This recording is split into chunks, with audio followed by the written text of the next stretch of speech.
வணக்கம். கோவை நீலகிரி செய்திகளுக்காக செய்திகள் வாசிப்பது சரவணன். உதகை நகராட்சியில் குப்பைகள் சேகரிப்பதற்காக 7 மினி லாரிகள் வாங்கப்பட்டுள்ளன. உதகை நகராட்சியில் மொத்தமுள்ள 36 வார்டுகளில் 70,000க்கும் மேற்பட்ட மக்கள் வசிக்கின்றனர். இது தவிர நாள்தோறும் பல ஆயிரம் சுற்றுலா பயணிகள் வந்து செல்கின்றனர்.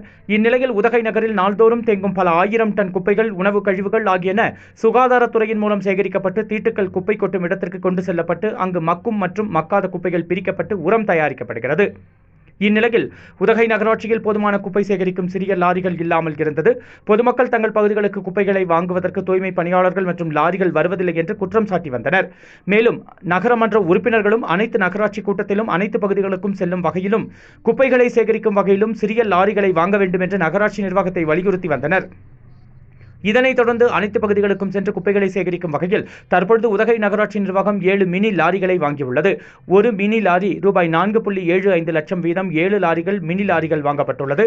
இந்த மினி லாரிகளை கொண்டு அனைத்து பகுதிகளுக்கும் சென்று குப்பைகள் சேகரிக்கப்படும் என்று நகராட்சி அதிகாரிகள் தெரிவித்துள்ளனர்.